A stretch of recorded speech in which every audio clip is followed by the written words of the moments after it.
Hace 2000 años, un arma sencilla adquirió poderes sobrenaturales. Muchos la codiciaron. Ahora existen 3. ¿Será alguna de ellas la de la crucifixión? Por fin la ciencia ha logrado responder la pregunta.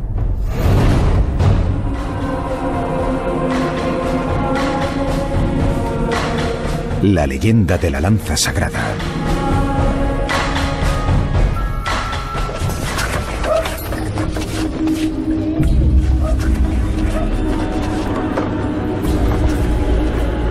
La leyenda de la lanza sagrada se inicia en el momento de la crucifixión de Jesucristo. La Biblia nos cuenta que gracias a Dios tuvo una muerte rápida. Para confirmar su fallecimiento, un soldado romano atravesó el costado de Cristo con su lanza. Ese momento es crucial para el cristianismo, ya que demuestra la muerte de Cristo y, por tanto, su posterior resurrección. La lanza se convirtió en una importante reliquia cristiana. En los siglos siguientes adquirió una fama legendaria.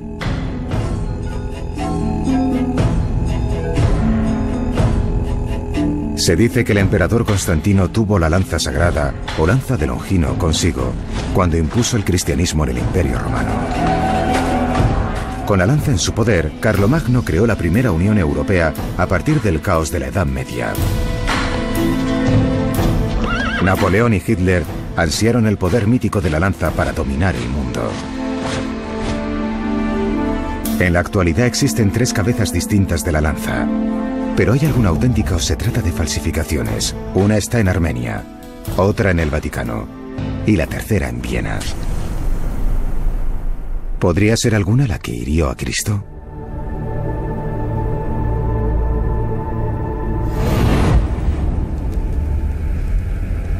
Peter Owen Jones, un sacerdote anglicano, siempre ha querido averiguarlo.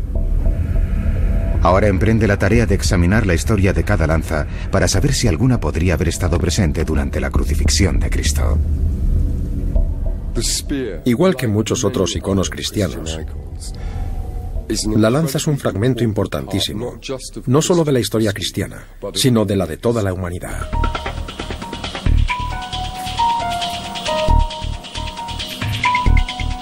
Robert Feder, un especialista en artefactos y metales antiguos, quiere evaluar de forma científica cada lanza para determinar su edad y su origen.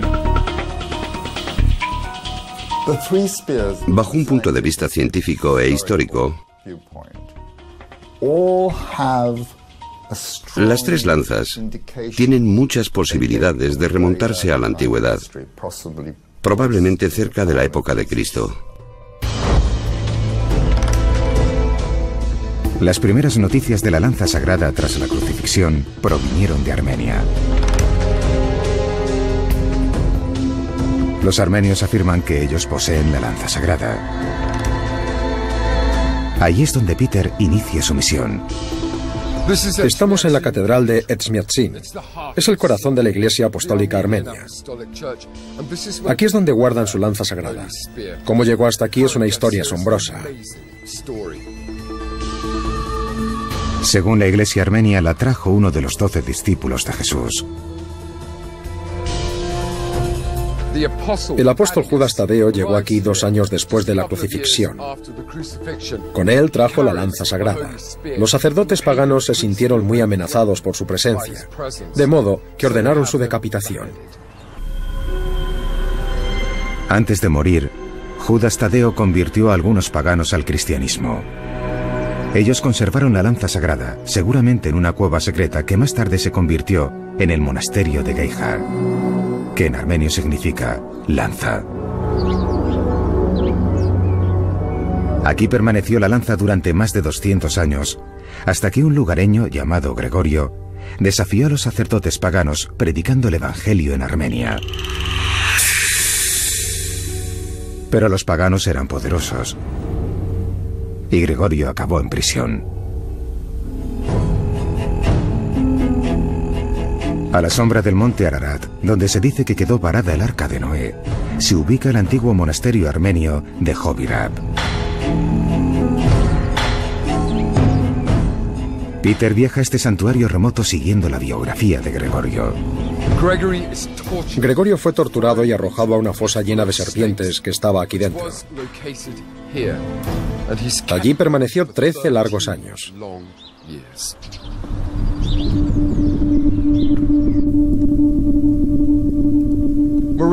Milagrosamente, Gregorio sobrevivió 13 años en esta fosa de serpientes. Según la leyenda, después pudo recuperar la lanza sagrada. Con la lanza sagrada en sus manos, derrotó a los dioses paganos y convirtió al rey y a toda su corte. En el año 301 después de Cristo, Armenia se convirtió en el primer país cristiano. La lanza sagrada se llevó al corazón de la iglesia de Armenia, la catedral de Tzmiasin. Es uno de los objetos más sagrados que posee esta iglesia. Aunque la iglesia armenia solo exhibe la lanza sagrada una vez cada 7 años, Peter obtiene un permiso especial para verla. ¿Es esta la cabeza de la lanza que penetró un costado de Cristo hace 2000 años?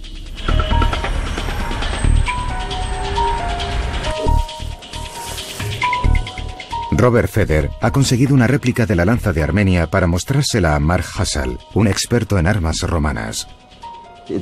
No es la lanza que entró en un costado de Jesús. ¿Por qué? Porque no es romana. Esta cabeza de lanza es totalmente distinta. Desde luego es completamente diferente.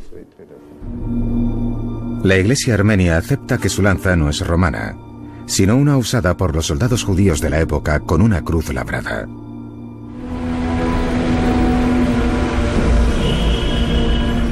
La próxima lanza sagrada que Peter investiga es la del Vaticano, que parece ser que trajo la paz entre dos enemigos mortales, musulmanes y cristianos.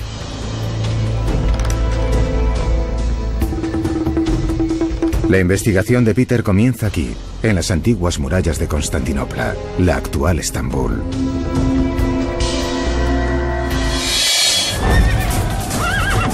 ...600 años después de la crucifixión, los persas conquistaron Jerusalén. En este momento el relato de la lanza del Vaticano se bifurca.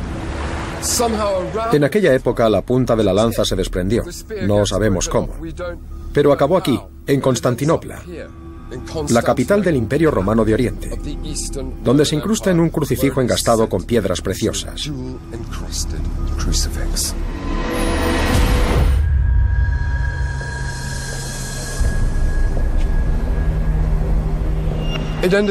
Terminó aquí, en la antigua iglesia cristiana de Santa Sofía, aunque pasarían 80 años antes de que la punta volviera a unirse a la cabeza de la lanza.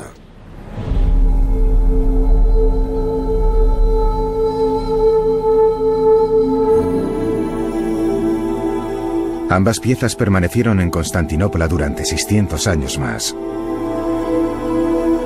hasta que Luis IX de Francia compra la punta de la lanza,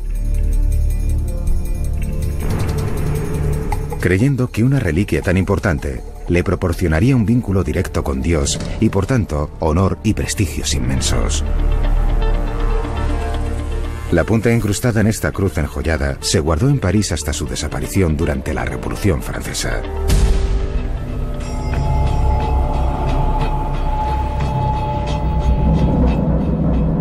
El resto de la lanza se quedó en Constantinopla hasta que la ciudad cayó en manos musulmanas en el siglo XV. Occidente quedó dividido en dos enormes bloques, la cristiandad y el islam. La lanza de Cristo también fue dividida, la punta en París y el resto en la Constantinopla islámica.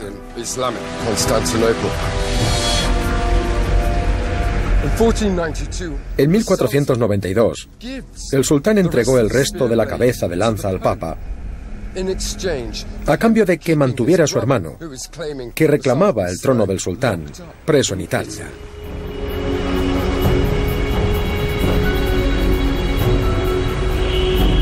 Se trató de un pacto insólito entre los líderes de dos grandes religiones en guerra.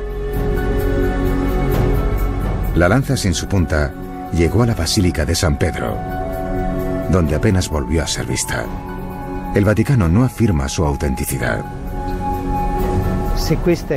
Si esta es la lanza auténtica, la verdadera, nos permitirá conocer mejor el significado redentor de la pasión de Cristo y la piedad de Dios, que no busca venganza por el mal que le hicieron a su Hijo.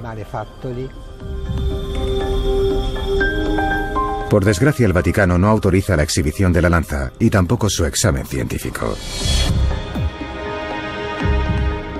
Robert Feder ha podido encontrar las únicas imágenes existentes de la lanza del Vaticano, un conjunto de dibujos hechos a principios del siglo pasado. Se los enseña a Mark Hassall. Esta sí que podría ser una lanza romana genuina. Podemos imaginárnosla con una especie de banda alrededor, a esta altura. Aunque las leyendas afirmen que las lanzas de Armenia y el Vaticano tuvieron una gran relevancia histórica, Feder no encuentra ninguna relación entre ellas y la crucifixión. Peter y él examinarán la lanza de Viena, que posee una magnífica reputación. Su meticulosa investigación les revelará un secreto asombroso. En el Museo de Historia del Arte de Viena está la Cámara del Tesoro Imperial. Aquí se halla la lanza de Viena, que forma parte de una de las mejores colecciones europeas de joyas y reliquias. Esta es la próxima parada de Peter, que quiere repasar el extraño periplo de esta reliquia extraordinaria. La historia de la lanza de Viena es un relato de poder y gloria, y también de codicia. Su reputación te deja boquiabierto. Incluso si las leyendas que la rodean solo son parcialmente ciertas, este objeto ha influido en el destino de la humanidad.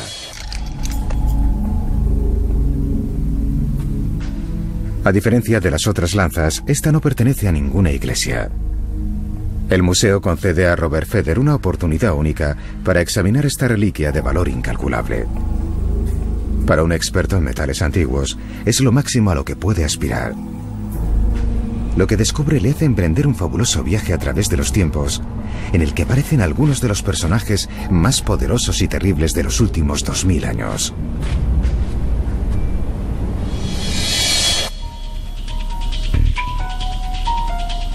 Robert Feder comenzó a investigar la lanza de Viena hace pocos años. Me concedieron acceso para realizar pruebas no destructivas de la lanza de Viena. Lo que encontré fue extraordinario. Mientras esperaba que me trajeran la lanza desde la Cámara del Tesoro, comencé a emocionarme mucho. Ahí estaba mi oportunidad para examinar una reliquia de enorme relevancia histórica.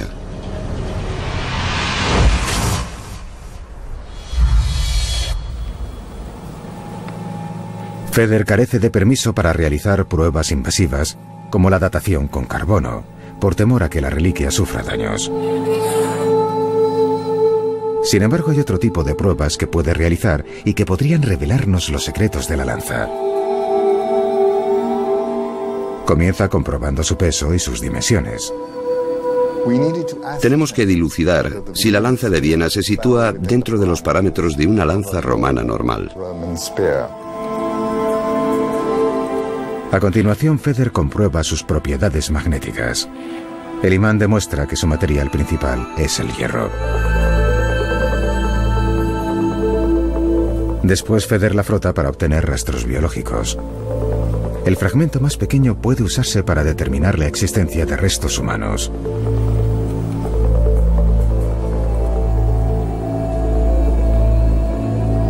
Por desgracia, en el año 1970, el museo sometió la lanza a una limpieza, de modo que no hay restos biológicos que recoger.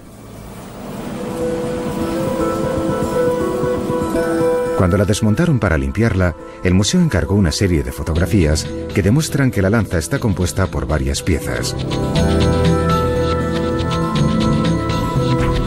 Las fotos también muestran que bajo el baño exterior de oro se esconde otro de plata con una inscripción: Lancia Sancti Maurici, Sanctus Mauritius. La lanza sagrada de San Mauricio. Pero ¿quién fue San Mauricio? En una zona boscosa cercana a un lago, Peter revive la leyenda de San Mauricio, que relata que en los años siguientes a la crucifixión, la lanza sagrada fue transportada hasta Egipto por los primeros cristianos. Allí cayó en manos del centurión romano Mauritius, Mauricio.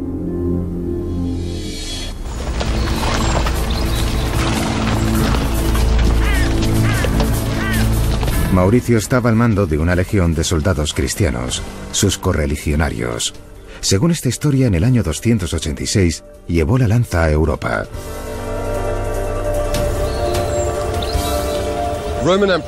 El emperador romano Maximiano ordenó a Mauricio y a su legión sofocar una revuelta violenta en una zona de las Galias cerca del lago Ginebra, en la actual Suiza. Cuando llegaron, la rebelión ya había sido violentamente aplastada.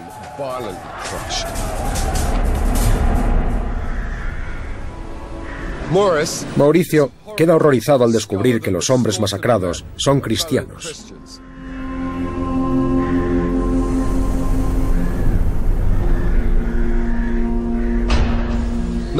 El emperador decreta que se realicen sacrificios paganos por el éxito de la misión.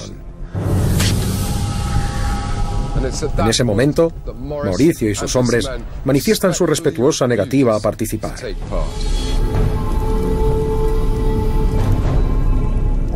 Todos los habitantes del imperio tenían que realizar sacrificios por el bien del emperador y del imperio. La negativa de los cristianos se consideraba un delito serio. Furioso, el emperador Maximiano ordena la ejecución de toda la legión. Más de 6.000 hombres son asesinados. La fidelidad inquebrantable de Mauricio a su fe, a pesar de la muerte cierta que le espera, se transforma en la base del Código de los Caballeros medievales. Y San Mauricio se convierte en el patrón de los caballeros, los soldados y los ejércitos.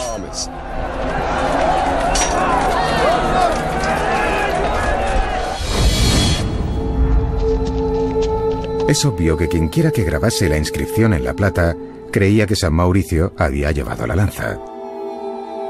¿Pero quién fue? ¿Y por qué añadió un baño de plata?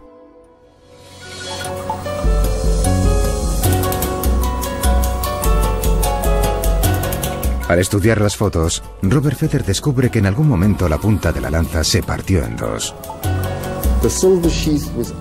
El baño de oro se añadió para reforzar la lanza cuando se rompió. Feather piensa que seguramente la lanza se rompió al penetrarla para engastar algún tipo de clavo. Para obtener una buena imagen del misterioso clavo, somete la lanza a una radiografía. El objeto tiene una forma inusual. ¿Por qué pusieron un clavo en la hoja de la lanza? ¿Quién lo colocó? La respuesta a estas preguntas le conduce a una de las decisiones más importantes de la historia.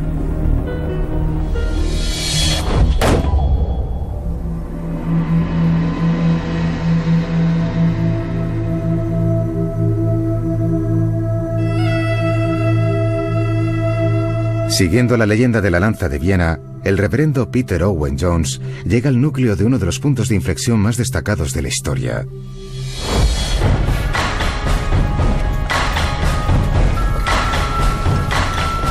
Tras la ejecución de San Mauricio y de su legión, la lanza cayó en manos de un hombre que determinaría el destino del mundo.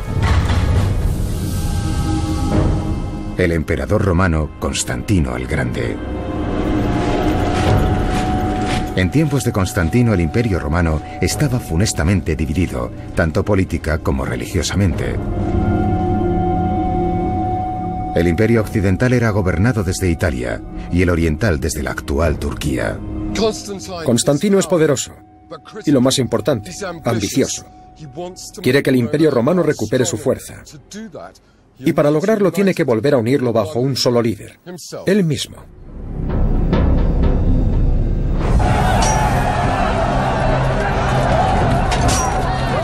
Según la leyenda, justo antes de la batalla decisiva que proporciona a Constantino el control de todo el imperio, tuvo una visión. Una cruz llameante se le apareció sobre el sol junto a la frase: "Con este signo vencerás". Tal es la conmoción de Constantino por lo que ve, que ordena que las primeras letras del nombre de Cristo se graben sobre su escudo y los de sus soldados. La leyenda también cuenta que en la batalla usó la lanza sagrada. Venció y se convirtió al cristianismo. Como emperador cristiano, creía que no debía ejecutar a nadie. Por tanto, retrasó su bautismo, porque según la antigua creencia, el bautismo lava todos los pecados previos a él, pero no los posteriores.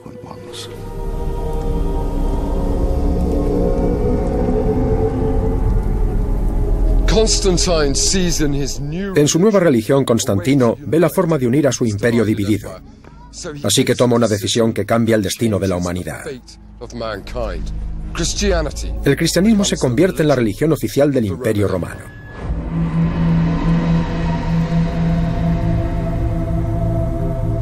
La leyenda cuenta que cuando toma esa decisión, está blandiendo la lanza sagrada. Es demasiado bueno para ser cierto. Pero si la llevó en la batalla que ganó, ¿por qué no aferrarla también en el momento de tomar una decisión tan trascendente?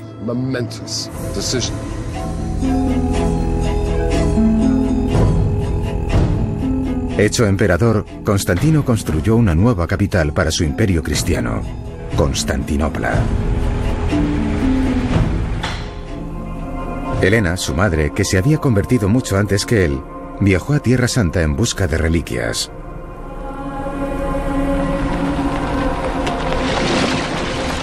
Regresó con un copioso cargamento en el que estaba lo que ella creía que eran restos de la Santa Cruz y los clavos de Cristo. Para proteger a su hijo, hizo tachonar los clavos en la armadura de su hijo. Tal vez también incrustase otro en la lanza sagrada. Robert Feder toma unas fotografías microscópicas de la lanza. La imagen aumentada hace que el clavo resulte aún más intrigante. Ahora nos damos cuenta de que no es un clavo, sino un perno. Y tiene 3 resaltes bulbosos marcados con cruces amarillas. ¿Qué significan? ¿Por qué están ahí? ¿Quién los puso? En su búsqueda de pruebas, Feder dirige su atención al resto de las piezas de la cabeza de la lanza. A partir de la radiografía y las fotografías antiguas, compone un modelo virtual para ver cómo encajan. El diseño desvela otro misterio. En la base hay 2 cuchillas enastadas en forma de alas que parecen haberse añadido después. Y desde luego no parecen romanas. Feder muestra a Mark Hassall las radiografías de la lanza de Viena. En esta imagen podemos ver que la base está bastante separada de la parte central.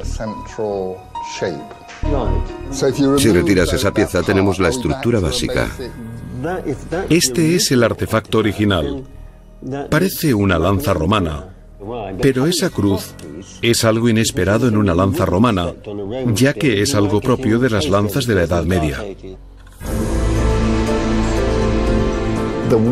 Seguramente las cuchillas sean de una daga de los siglos 7 u 8. Parece que algunas piezas de la lanza se añadieron en la Edad Media. Quizá toda la lanza sea de aquel tiempo. Hassall cree que la lanza podría ser romana, quizá incluso de los tiempos de Cristo. ¿Descubrirá Robert Feder alguna relación directa de la lanza con la crucifixión? Siguiendo los pasos de la historia de la lanza de Viena, el reverendo Peter Owen Jones ha descubierto que, una vez más, la lanza desempeñó un papel central en las vidas de la gente, esta vez en la Edad Media. En el año 476 se produce la caída del Imperio Romano de Occidente, provocada por la invasión de las tribus germanas. Así comienza la Edad Media. El orden imperial es sustituido por el caos y la violencia. Se cree que fue en aquellos tiempos de temor e incertidumbre que se añadieron algunas piezas a la cabeza de la lanza. Durante 200 años no se volvió a oír hablar de ella, hasta que reaparece en las manos de un poderoso rey guerrero germano llamado Carlos el Magno, también conocido como Carlomagno, una figura histórica trascendental. Carlomagno es un cristiano devoto que aspira a la gloria y al poder del Imperio Romano. Según la leyenda, conserva la lanza a su lado mientras logra la unidad de cerca de 12 países europeos actuales, que en aquellos momentos se encontraban en un estado de guerra casi constante. En el año 800, el Papa le corona emperador de este vasto territorio,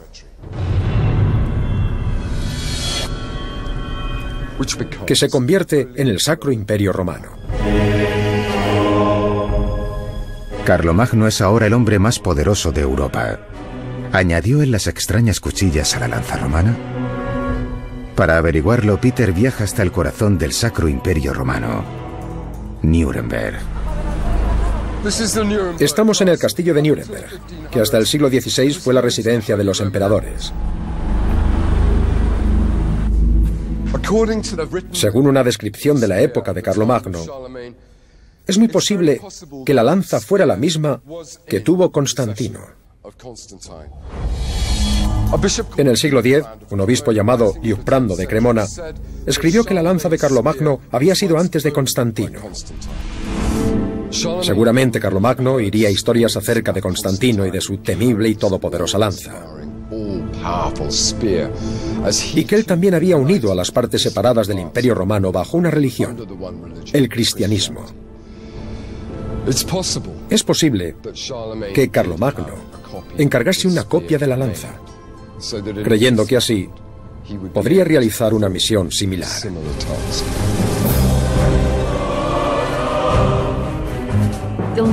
La lanza funciona como señal de Dios o del respaldo de Cristo a su portador, ya que está en posesión de una reliquia que ha tocado el cuerpo de Cristo. También como una prueba del derecho divino de los reyes y de su derecho divino de conquista. Tal vez por eso se inscribiera al baño de plata, ya que refuerza la aserción de que se trata de la lanza sagrada. Robert Feder reexamina la plata para averiguar quién la puso.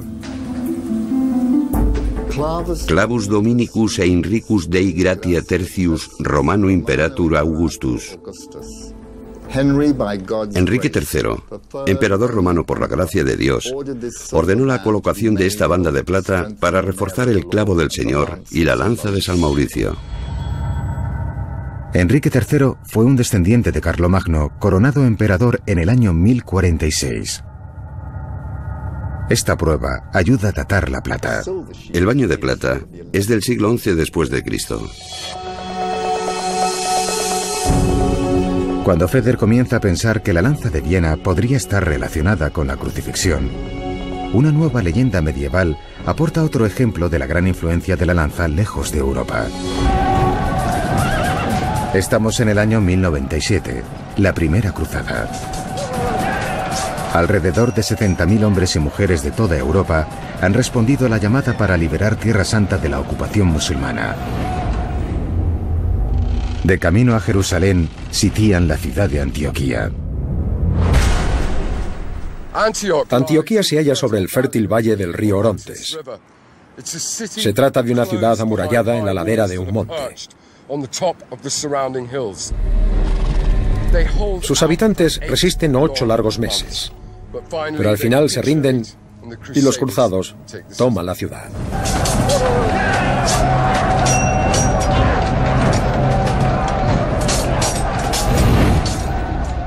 Pero en cuanto entran, son sitiados a su vez por un enorme ejército turco. Enseguida su situación se torna desesperada y comienzan a quedarse sin agua y sin comida. Los hombres empiezan a morir. En ese momento, un campesino pobre llamado Pedro Bartolomé tuvo una visión. Pedro dijo que San Andrés se le había aparecido para decirle que la lanza de Longino estaba enterrada allí mismo, en la Basílica de Antioquía. La basílica ya no existe, pero la antigua capilla de San Pedro, excavada en la roca de la montaña, aún sobrevive. Los cruzados comenzaron a excavar el suelo de la basílica con frenesí. Y la encontraron, o mejor dicho, Pedro Bartolomé la encontró. La consideraron una señal divina. No morirán de hambre, ni se rendirán, sino que lucharán.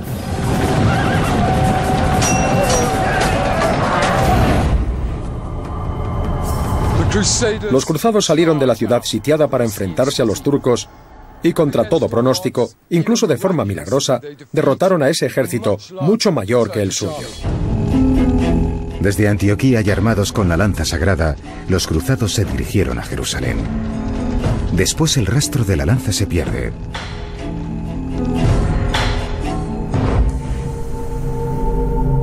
La próxima pista sobre el paradero de la lanza de Viena se halla en el baño de oro que cubre el de plata.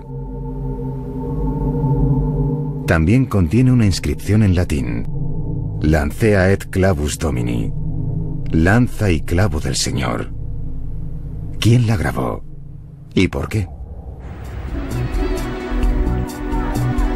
En el castillo de Nuremberg, Peter descubre que el siguiente dueño comprobado de la lanza fue un poderoso gobernante del siglo XIV.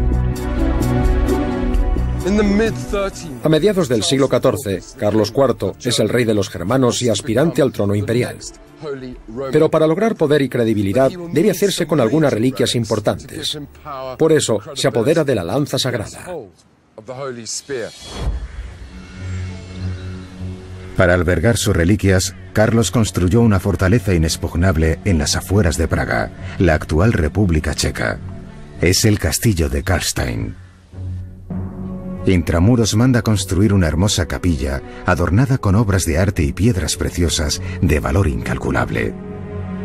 En una cámara situada detrás del altar se guardaron la lanza de Longino y otras reliquias sagradas.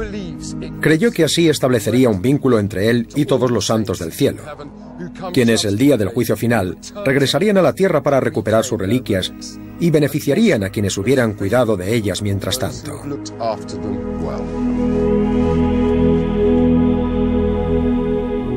Se cree que fue Carlos IV quien añadió un baño de oro al de plata de Enrique III, seguramente para complacer a los santos. Sin duda, el baño de oro es del siglo XIV después de Cristo. Ambas inscripciones aluden al clavo del Señor. ¿Podría tratarse del de la cruz de Cristo? El reverendo Peter Owen Jones ha estado siguiendo la legendaria lanza de Viena a través de los siglos y de sus sucesivos dueños, todos poderosos monarcas de su tiempo. Ahora se dispone a presenciar su terrible caída en desgracia. Estamos a comienzos del siglo XV. Un descendiente de Carlos IV vende la lanza sagrada al concejo del burgo de Nuremberg para aliviar sus estrecheces económicas. La reliquia se convierte en uno de los principales reclamos de uno de los negocios más lucrativos de la Baja Edad Media: el tráfico y exhibición de reliquias. En el siglo XV, uno de los usos principales de las reliquias era atraer donaciones de dinero. Levantaron una capilla temporal en el centro de la ciudad. La exhibición de la reliquia se inauguró en un acto solemne al que acudieron los nobles y clérigos del lugar. Había un diente de San Juan Bautista, una astilla del pesebre del Niño Jesús, un hueso de brazo de Santa Ana y, por supuesto, la lanza sagrada.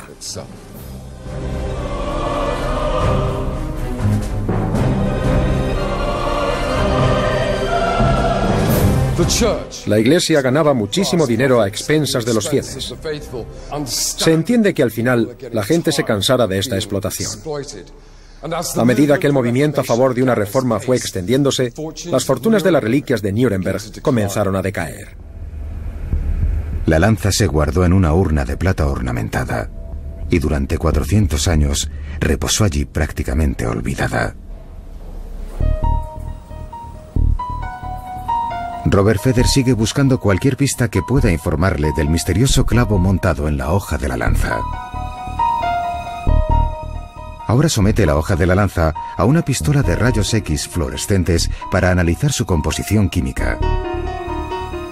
Estos rayos no pueden datar el hierro con precisión. Por tanto, Feder debe recurrir a Mark Hassall para que le dé su opinión sobre la cabeza de la lanza. Seguramente sea romana, de entre los siglos I y IV. Pero el análisis del perno arroja un resultado intrigante. Ahora Peter sigue a la lanza a lo largo de las turbulencias del siglo XVIII, cuando otro conquistador quiso hacerse con su poder y su gloria. En 1796, Napoleón, en su victoriosa campaña bélica por Europa, llega a Nuremberg. Los burgomaestres temen que si se apodera de la lanza sagrada, se haga invencible. La lanza proporciona a su portador el poder para dominar el mundo. Un oscuro presagio en el caso de Napoleón. Si lo crees, y sobre todo, si consigues que otros lo crean, entonces tendrás un poder terrorífico. Los burgomaestres de Nuremberg decidieron ocultar la lanza en Viena. Los vieneses prometieron devolverla en cuanto se restableciera la paz. 10 años después, Napoleón había conquistado casi toda Europa, inclusive Alemania.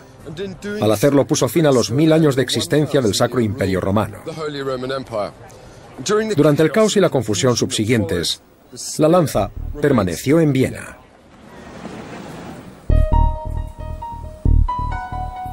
Feder examina las marcas del perno con un microscopio.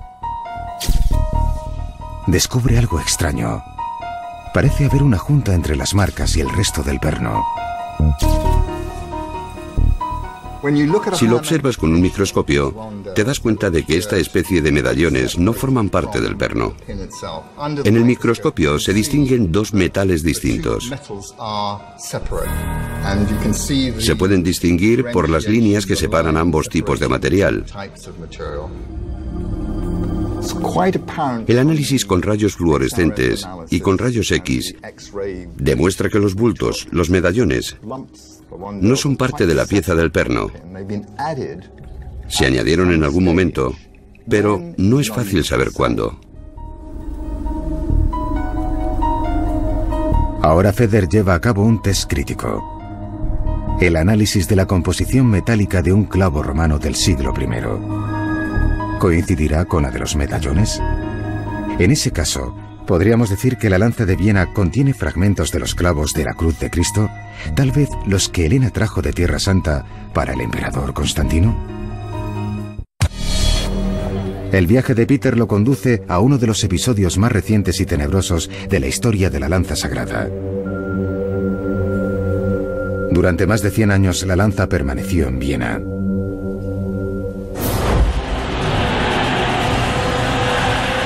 En 1933, Adolf Hitler llegó al poder. 5 años después se produjo la anexión de Austria.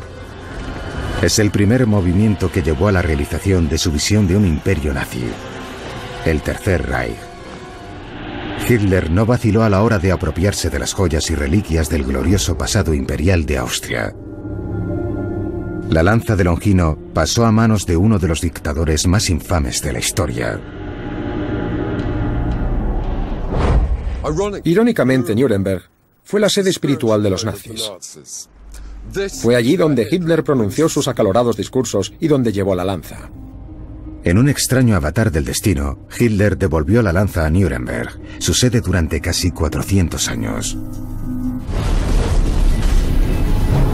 El sueño de Hitler de un imperio nazi dura poco.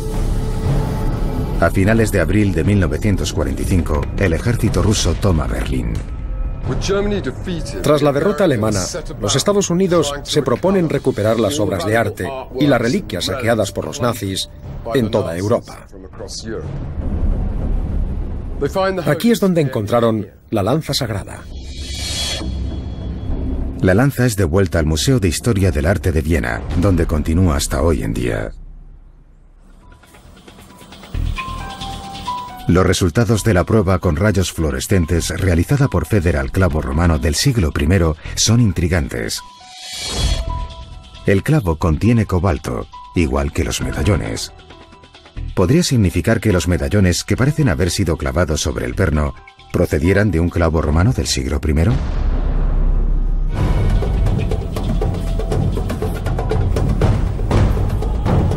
Tras terminar un examen pormenorizado del perno engastado en la lanza de Viena, Robert Feder puede desvelar su descubrimiento, un secreto impactante oculto a la vista durante siglos. ¿Habrá encontrado Feder la prueba concluyente que relaciona la lanza con la crucifixión? Es extraordinario. Hay algo verdaderamente asombroso. Sobre uno de los medallones se distingue la silueta de un pez. Está muy bien perfilada. No se trata de un arañazo. El pez era el símbolo secreto usado por los cristianos antes de que el Imperio Romano adoptase el cristianismo como religión oficial. Lo empleaban porque en aquellos tiempos, antes del emperador Constantino, temían por sus vidas. Había un peligro real de que terminasen torturados y ejecutados. Tal vez las dos curiosas letras que Feder encuentra al lado del pez sirvan para subrayar la relevancia del símbolo secreto. Inscrita detrás del pez hay dos letras romanas, la I y la R, grabadas con trazo doble. Esto es típico de la escritura que se usaba en los inicios de la caligrafía romana. Su significado es objeto de especulación. Pero creo que quieren decir Iesus Rex, es decir, Cristo Rey. Sobre la cruz de Cristo colocaron una inscripción, INRI, Iesus Nazarenus Rex Iudaeorum, Jesús el Nazareno, Rey de los Judíos. A veces, IR se usaba como abreviatura de INRI. Los pececillos y las letras solo se ven a través de un microscopio. Entonces, ¿cómo fue posible que en los tiempos del primer cristianismo pudieran realizar una inscripción tan pequeña? El Museo Petrie de Londres alberga una colección importante de objetos del antiguo Egipto. Entre ellos se encuentra una sorprendente pintura en miniatura. Es la diosa Nebke, la protectora del faraón. Ni siquiera con lupa es fácil distinguirla. Esta es una lupa romana. Ahora es opaca, pero antes era transparente. Está claro que la hicieron y la usaron como lupa. Hace más de 2000 años ya existía una tecnología que permitía grabar el metal con caracteres de tamaños microscópicos.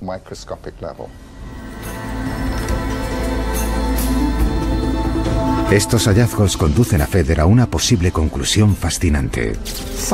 Alguien se tomó la molestia de engastar estas cruces, obviamente para dotarlas de un significado religioso.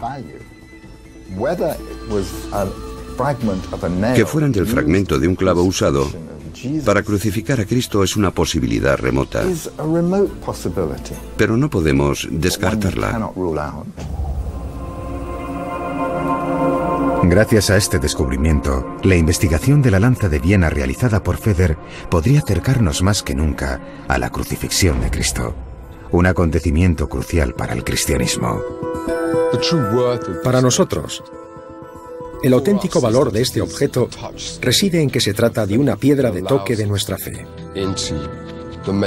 Nos permite entender la mentalidad de aquellos creyentes y darnos cuenta del poder de su sistema de creencias.